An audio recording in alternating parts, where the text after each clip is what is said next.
खुदावंद यीशु मसीह जिसने हमें सिखाया कि जब दुआ करो तो खुदा को अपना बाप कहकर पुकारो, उसी के नाम में आपकी सलामती हो। तमाम मसीही इस बात पर यकीन रखते हैं कि उन्हें दुआ करनी चाहिए, लेकिन ज़्यादातर मसीही दुआ कर नहीं पाते हैं और उसकी मुख्तलिफ वजूहात हैं। उनमें से एक वजह तो यह है कि दुआ एक रूहानी अमल है और बाइबल मुक़द्दस जैसे बताती है कि हमारा जिस्म हर एक बात की मुखालफत करता है जो रूहानी है, चूँकि हमारे जिस्म में गुनाह बसा है। तो ये पहली वजह है जिसके सबब हम दुआ नहीं कर पाते हैं। और फिर दूसरी वजह ये भी है कि हम में से ज़्यादातर लोग नहीं समझते हैं कि दुआ करनी क्यों चाहिए। और जाहिर है जब किसी चीज़ के बारे में हमें वजाहत के साथ पता नहीं होगा, उसकी अहमियत का अंदाज़ा नहीं होगा, तो फिर हम शायद उस पर ज़्यादा तवज्जो भी नहीं देंगे। यही सबब है कि आज की वीडियो में हम इस वाले मौजू पर बात करेंगे। तो उसके लिए बाज़ लोग कहते हैं कि इसलिए हमें दुआ करनी चाहिए कि खुदा ने हुक्म दिया है। ये बात अपनी जगह बिल्कुल दुरुस्त है, चूँकि बाइबल मुक़द्दस में कई जगह पर हम देखते हैं कि कलीसिया से ये कहा गया कि उन्होंने दुआ करनी है। मुक़द्दस पौलुस कहते हैं बिला नागा दुआ करो। इसी तरह से पहला तीमुथियुस दूसरा बाब उसकी पहली आयत में मुक़द्दस पौलुस इस बात पर जोर देते हैं, बल्कि पूरी लिस्ट बताते हैं कि जब हमें दुआ करें तो किन किन लोगों के लिए और किस तरह से हमें दुआ करनी है। लेकिन जो अभी मैं आपको चंद एक बातें बताऊंगा, ये दरअसल इस हुक्म के पीछे जो वजूहात हैं उनकी बात मैं कर रहा हूं। यानी कि खुदा जब भी कोई हुक्म देता है तो उसके पीछे कोई वजह होती है, उसके पीछे कोई फ़लसफ़ा होता है। तो इसी तरह से जब हमें हुक्म दिया गया दुआ करने का, तो हम चाहेंगे कि हम उस फ़लसफ़े को जानें कि इसके पीछे क्या मुहर्रकात हैं। तो दुआ करने की पहली वजह यह है कि जब खुदा ने इंसान को बनाया तो अपनी सूरत और शबीह पर बनाया। इसके आप दो अहम मतलब समझ सकते हैं। पहले नंबर पर तो ज़हन में रखिए कि जब खुदा ने आदम और हवा को अपनी सूरत और शबीह पर बनाया तो इसका मतलब यह है कि उसने उन्हें अपने ख़ानदान के तौर पर, अपने बेटे बेटी के तौर पर बनाया। जैसा कि आप पैदाइश 5 माह में देखते हैं कि जब आदम का बेटा सैद पैदा होता है तो उसके बारे में कहा गया कि वो आदम की सूरत और शबीह पर था। तो इससे हमें पहला जो आइडिया मिलता है कि खुदा ने इंसान को अपने बेटे बेटी, अपने ख़ानदान के तौर पर बनाया। तो आप जानते हैं कि जब भी आप ख़ानदान का हिस्सा होते हैं तो आप आपस में रफ़ाक़त रखते हैं, एक जगह रहते हैं, एक दूसरे से बातचीत करते हैं। तो इसीलिए जो मसीही दुआ है वो दरअसल खुदा के साथ रफ़ाक़त का नाम है और ये पहली वजह है। इसके अलावा हम देखते हैं कि जब खुदा ने इंसान को बनाया तो बाकी तमाम मखलूक़ात से इंसान मुख्तलिफ है। खुदा की मखलूक़ात में से वो सबसे खुदा के ज़्यादा करीब है और ये खुदा ने उसे इसलिए बनाया ताकि वो खुदा के साथ कम्युनिकेट कर सके। तो इसीलिए जो रफ़ाक़त है, खुदा से गुफ्तगू करना है, खुदा से साथ ताल्लुक़ रखना है, दुआ उसका एक बेहतरीन ज़रिया है। इसी तरह से जो बाइबली दुआ है, जो बाइबल मुक़द्दस में दुआ करने का दूसरा फ़लसफ़ा बताया गया है कि इसके ज़रिए से हम खुदा पर भरोसे का इजहार करते हैं। आदम के बारे में जानते हैं कि जब खुदा ने उसे बाग़े अदन में रखा तो खुदा ने हुक्म दिया कि तूने नेक व बद की पहचान के दरख्त का फल नहीं खाना है। और उसकी वजह यह थी कि अगर आदम उस फल में से नहीं खाता है तो वो खुदा की हिकमत पर भरोसा कर रहा है, वो खुदा की क़ुव्वत पर भरोसा कर रहा है कि जो खुदा की नज़र में अच्छा बुरा है हम उसके मुताबिक चलेंगे। लेकिन जब वो फल खाता है तो वो अपनी अक्ल पर भरोसा कर रहा है, वो अपने ज़ोर पर भरोसा करना चाह रहा है कि जो कुछ मेरी नज़र में अच्छा बुरा है मैं वो करना चाहता हूँ। लेकिन दुआ इसके बरअक्स अमल है, चूँकि जब हम दुआ करते हैं तो हम खुदा पर अपने भरोसे का इजहार करते हैं। यानी कि हम सिर्फ चंद एक ज़रूरियात खुदा के सामने नहीं रखते हैं, बल्कि इस दुआया वक्त के दौरान हम खुदा से हिकमत चाहते हैं, हम खुदा से क़ुव्वत चाहते हैं, हम खुदा से रहनुमाई चाहते हैं कि ज़िंदगी के मुख्तलिफ मामलात में ऐ खुदा हमें क्या करना चाहिए, तेरी नज़र में भला क्या है। तो इस तरह से दुआ ना सिर्फ खुदा के साथ फेलोशिप का नाम है, बल्कि ये खुदा पर भरोसे का इजहार है। चूँकि दुआ में हम खुदा से रहनुमाई मांगते हैं, हिकमत मांगते हैं, क़ुव्वत मांगते हैं ताकि ज़िंदगी के मामलात को हम बेहतर तौर पर चला सकें। और फिर दुआ करने की तीसरी बड़ी वजह यह है कि दुआ एक वसीला फ़ज़ल है। शायद आप इस बात से वाकिफ़ होंगे कि खुदा ने जो फ़ज़ल के मुख्तलिफ वसाइल रखे हैं, यानी कि खुदा ने कुछ ऐसे तौर तरीके रखे हैं जिनको जब हम करते हैं तो हम खुदा के फ़ज़ल तक रसाई पाते हैं। اس کی ایک مثال آپ انجیل کی منادی سے لے سکتے ہیں کہ اگرچہ کہ یسوع مسیح نے تمام دنیا کے لیے اپنی جان دی ہے، لیکن خدا نے ایک وسیلہ یہ بنایا ہے کہ جب انجیل کی منادی کی جائے گی تو اس کے وسیلے سے لوگ اپنے گناہوں کے بارے میں واقف ہوں گے، اس کے وسیلے سے لوگ یسوع مسیح پر ایمان لائیں گے اور اس طرح سے وہ اس فضل کو پائیں گے جس کے سبب سے ان کو گناہوں کی رہائی مل سکے گی اور وہ خدا کے لوگوں میں شامل ہو سکیں گے۔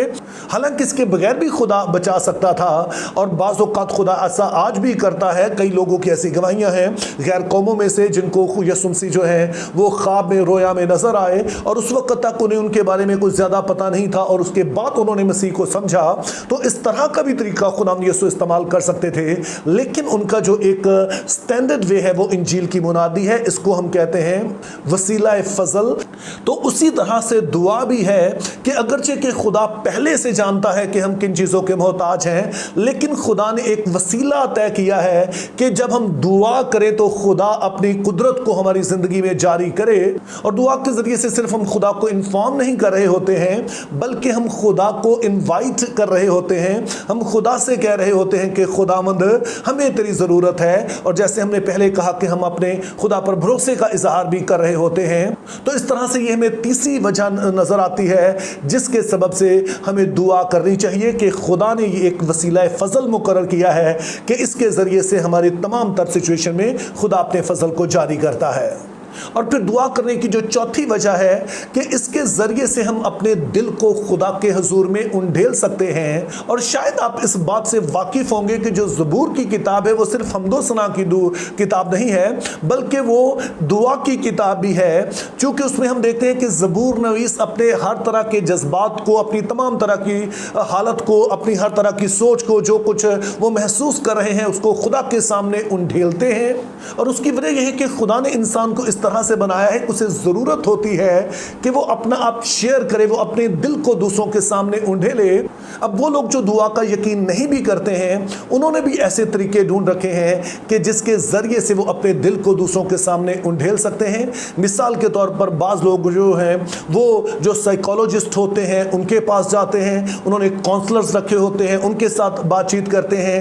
کچھ لوگ ہیں جو اپنی ڈائری لکھتے ہیں، چونکہ یہ ایک انتہائی اہم حصہ ہے، لیکن ہمارے پاس خدا نے یہ وسیلہ بنایا کہ ہم ہر روز صبح شام جب چاہیں اس کے سامنے دل کو انڈھیل سکتے ہیں۔ تو اس طرح سے یہ چوتھی بڑی وجہ ہمیں یہاں پر نظر آتی ہے۔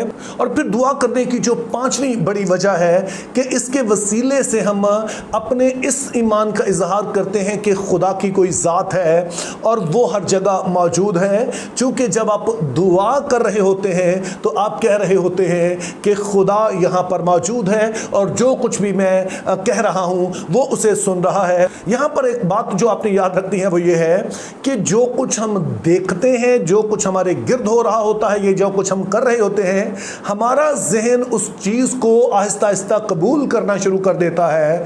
تو جب آپ دعا کر رہے ہوتے ہیں تو آپ کا خدا پر ایمان بڑھ رہا ہوتا ہے، چونکہ آپ ہر روز اس بات کا اظہار کرتے ہیں کہ کوئی ذات ہے جو آپ کی سن رہی ہے، اور اس کا نتیجہ یہ ہوتا ہے کہ آپ کا ذہن، آپ کا دل، آپ کا جو باڈی ہے وہ اس چیز کا یقین کرنا شروع کر دیتا ہے کہ کوئی ہستی ہے جس سے ہمیں بات چیت کرنی ہے، جس سے دعا کرنی ہے۔ اور پھر دعا کرنے کی چھٹی وجہ یہ ہے جو بہت سارے لوگوں کے لیے حیران کن ہوگی کہ یہ صرف اس لیے نہیں ہوتا ہے کہ ہم اپنی مرضی کی چیزیں خدا سے پالیں، بلکہ دعا کے ذریعے سے خدا ہمیں فضل دیتا ہے کہ ہم خدا کی مرضی میں ڈھل سکیں۔ جیسے کہ ہم خداوند یسوع مسیح کو دیکھتے ہیں کہ گتسمنی میں جب وہ دعا کرتے ہیں تو وہ کہتے ہیں باپ ہو سکے تو یہ پیالہ مجھ سے ٹل جائے، تو ابھی میری نہیں بلکہ تیری مرضی پوری ہو۔ اور ہمیں بتایا گیا ہے کہ جب وہ دعا کر رہے تھے تو انہیں ایک فرشتہ دکھائی دیتا ہے جو انہیں قوت دیتا ہے، اور ذہن میں رہے کہ یہاں پر یسوع مسیح کو ہم جسمانی طور پر دیکھ رہے ہیں، ایک انسان کے طور پر دیکھ رہے ہیں۔ اور یسوع مسیح جب یہ دعا کر چکتے ہیں تو اس کے بعد جب وہ آتے ہیں تو ہمیں بڑے کانفیڈنٹ نظر آتے ہیں۔ اس کی وجہ یہ ہے کہ اب وہ باپ کی مرضی میں ڈھل چکے ہیں اور اب وہ سبھی کچھ کرنے کے لیے تیار ہیں है जो बाप चाहता है, यानी कि वो गिरफ्तार होने के लिए तैयार हैं, वो सलीब पर जाने के लिए तैयार हैं, और इस तरह से दुआ के वसीले से हम यीशु मसीह को बाप की मर्जी में ढलता देखते हैं, और यही कुछ दुआ हमारे लिए भी करती है। और इसी तरह मसीहों के दुआ करने की जो आखिरी वजह है वो ये है कि दुआ करने के वसीला से हम यीशु मसीह की सूरत पर ढलते चले जाते हैं। याद रहे कि मसीह होने के नाते हमारा जो सबसे बड़ा गोल है कि हमने मसीह की सूरत पर ढलना है, और उसकी वजह यह है कि यीशु मसीह सिर्फ कामिल खुदा नहीं है बल्कि वो कामिल इंसान भी है, जिससे मुराद ये है कि जिस तरह का खुदा ताला इंसान को देखना चाहता है वो यीशु मसीह है, और जब हम यीशु मसीह की पैरवी करते हैं तो हम उनकी सूरत पर ढलते हैं, तो हम भी कामलियत की तरफ बढ़ते चले जाते हैं। और यीशु मसीह की जिंदगी का एक अहम हिस्सा दुआ करना था। दरअसल जब शागिर्दों ने यीशु मसीह से कहा कि हमें दुआ करना सिखा, तो वहां पर लिखा है कि उन्होंने यीशु को दुआ करते देखा था। चूंकि हम मरकज़ की इंजील पहले बाब में देखते हैं कि यीशु मसीह सुबह के वक्त दुआ करते हैं, एक खाली जगह ढूंढ कर, वीरान जगह जाकर वो दुआ करते हैं। इसी तरह जब 5000 लोगों को खाना खिला लेते हैं तो उसके बाद शागिर्दों को भेज देते हैं और खुद रुक जाते हैं दुआ करने के लिए। तो ये उनकी रूटीन थी कि वो सुबह शाम दुआ करते थे, और ये वो दुआ है जो उनकी खिदमत से हटकर थी, यानी कि बीमारों के लिए दुआ नहीं बल्कि शख्सी दुआ होती थी। और इसी तरह से हम यीशु मसीह को जिंदगी के हर अहम मौके पर दुआ करता देखते हैं। गतसमनी की अभी हमने बात की। इसके अलावा जब यीशु मसीह ने 12 रसूलों का चुनाव करना था तो तब भी यीशु मसीह को हम दुआ करता देखते हैं कि इस अहम फैसले के वक्त भी वो बाप से दुआ करते हैं। तो इस तरह से जब हम दुआ करते हैं तो एक इंसान के तौर पर हम कामलियत की तरफ बढ़ते हैं, जिस तरह से हम कामिल इंसान यानी कि खुदा यीशु मसीह को करता हुआ देखते हैं।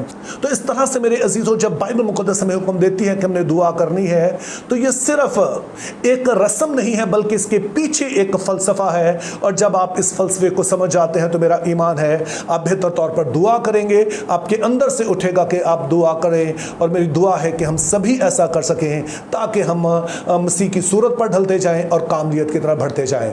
Think biblically, live purposefully, have a very good day.